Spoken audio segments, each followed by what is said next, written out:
biscuits, pork, and a handful of berries. The farmers' children put into their lunch pails whatever is left over from breakfast and get ready for school.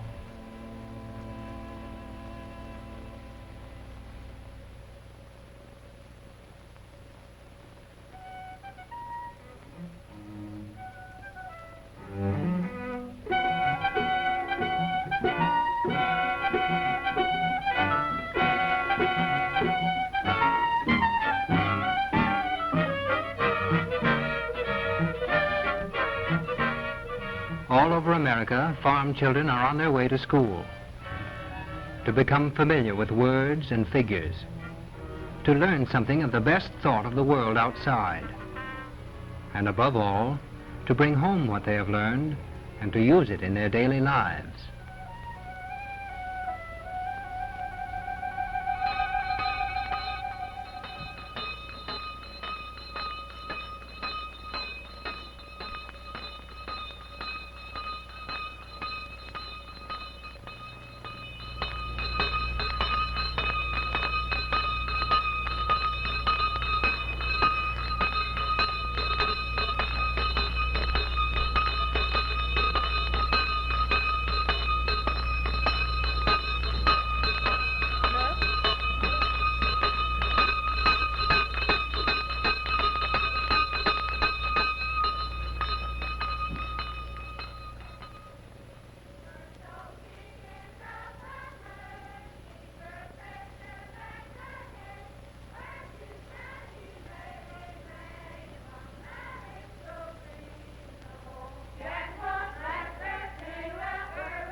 Literature class, would you take your literature books out, please, and turn to page 137. For me, will you read first stanza? And I'll tell you a story so merry, concerning the abbot of Canterbury. How for his housekeeping and high renown, they rode post for him to fair London town. Bessie? And 100 men the candies are saved. The abbot kept in his house every day. And 50 gold chains were sat in his ass. Velvet coats waved the abbot of that. Margaret? Now, Father Abbot, I hear it of thee. Thou keepest a far better house than me, and for thy housekeeping and high renown, I fear thy work of treason against my own crown. Clara? My liege, quoth the abbot, I would it were known. I never spend nothing but what is my own, and I trust your grace will do me no dear for spending my own gotten gear. Elmer? Yes, Father Abbot, thy fault is high, and now for the same thou needest must die. Except thou can answer me questions three, thy head shall be smitten from thy body. Herman? And first quoth the abbot, when I am instead with a crown of gold so far on my head, among all my ligaments so noble of birth, I must tell me to one thing just what I am worth. Flora May? Oh, these are hard questions for my shallow wit. No, I cannot answer your grace as yet. But if you will give me but 3 weeks' space, I'll do my endeavor to answer your grace. Bessie? Now 3 weeks' space to thee will I give, and that is the longest time thou hast to live. For if thou dost not answer my question 3, thy lands thy livings are forfeit to me.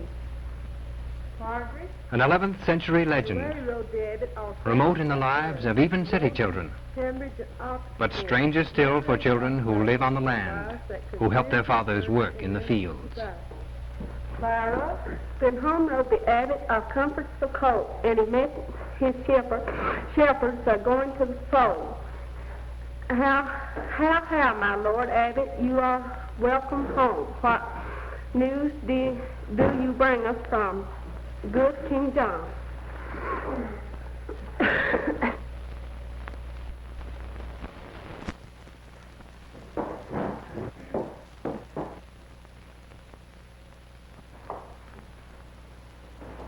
Third and fourth grade geography class up front.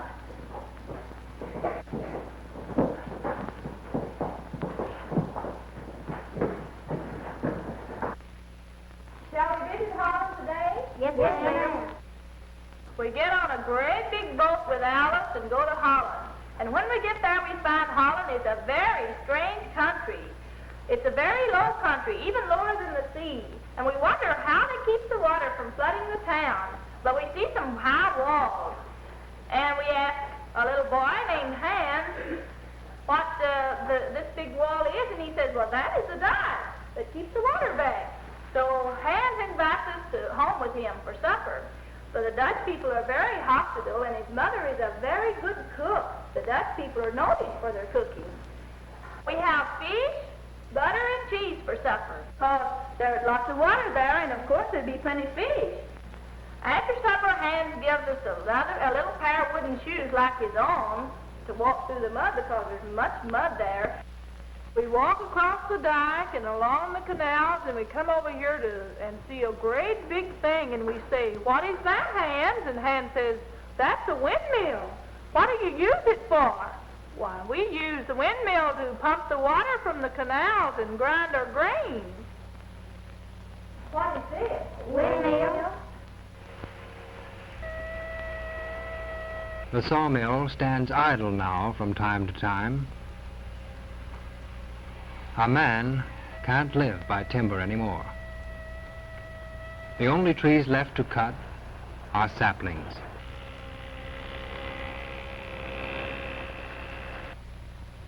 Once, 100 years ago, this land was a dense forest. All a man needed then was strength in his arms and a sharp axe. The woods were rich with pine and hardwoods.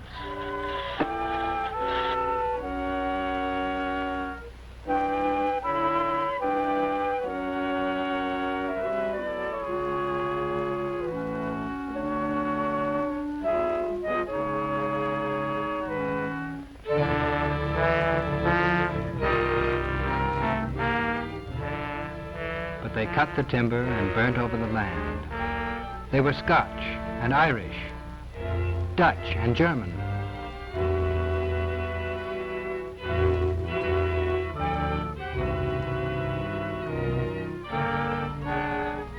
They came for freedom, adventure, and land.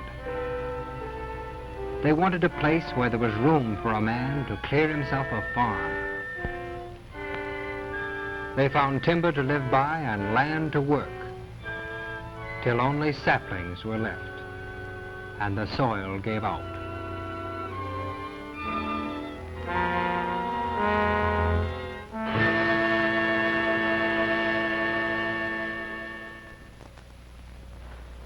Now we are in Switzerland.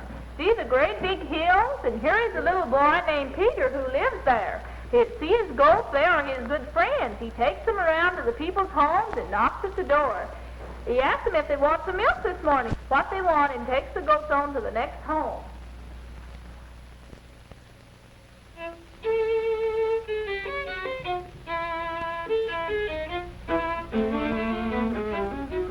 Goats get along well in this hilly country, but here they are not kept for their milk.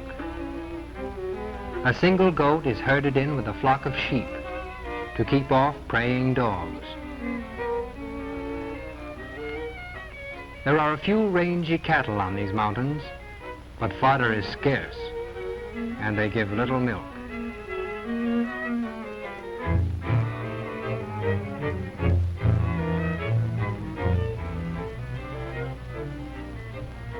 They have a few hogs, but a good hog needs more to eat than can be spared. And if the farmer turns them loose, they root up everything.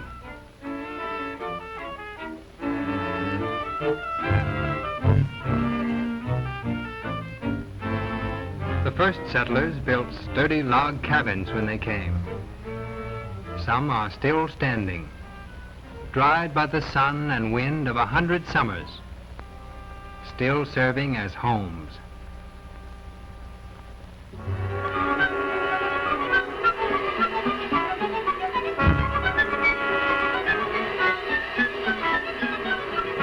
And once a fire takes hold, the old dry logs burn like kindling. They've got to save whatever they can and get out fast.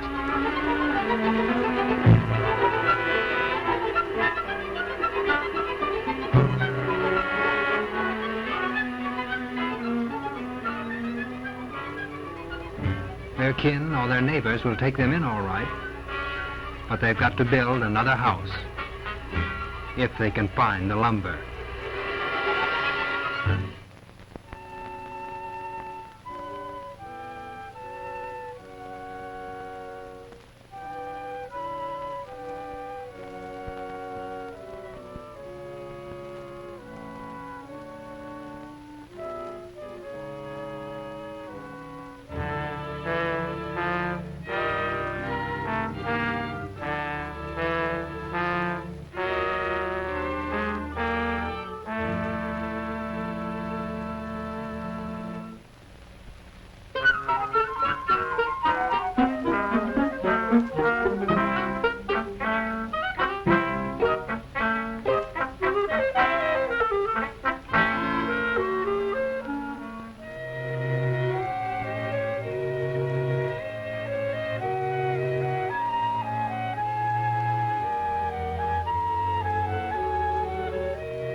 Fat pork and biscuit, cornbread and berries, rarely green vegetables or fruit or juices, just corn and pork and wild berries.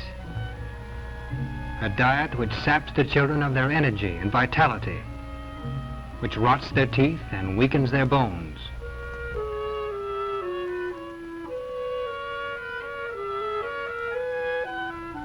All too common are pellagra and rickets and dysentery when children go without fresh vegetables and milk.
How many times you work this crop? Worked this crop 3 times and worked it good.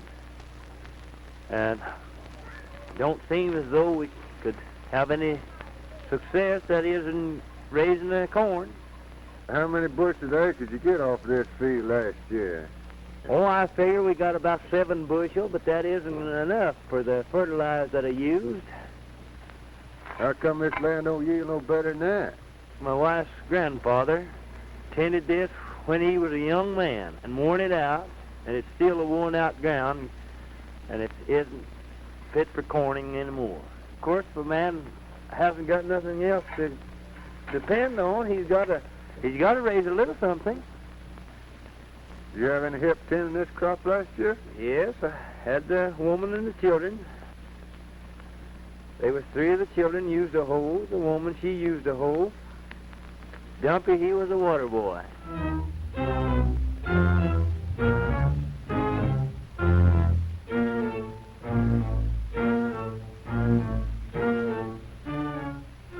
The children used the hoe in the cornfield, just like their fathers.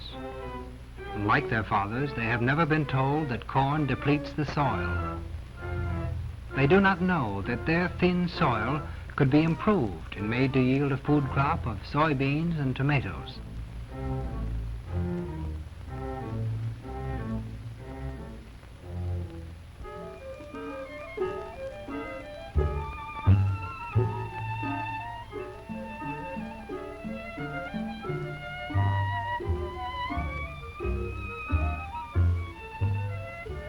Next year, the children will be taught to meet their present needs.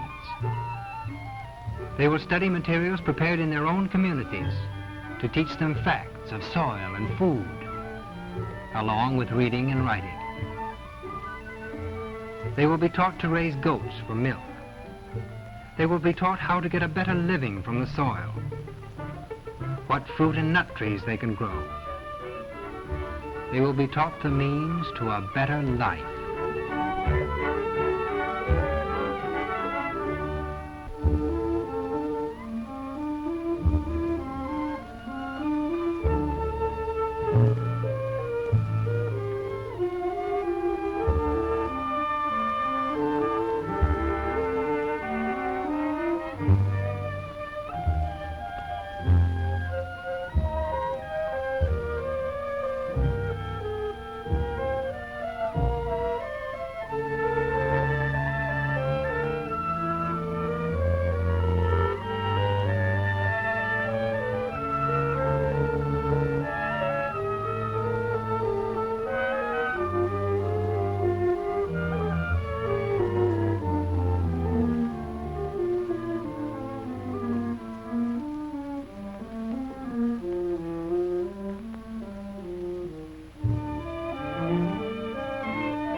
Nothing but potatoes. Skin infections. Only fat pork. Dysentery. Nothing but cornbread and biscuit. Pellagra.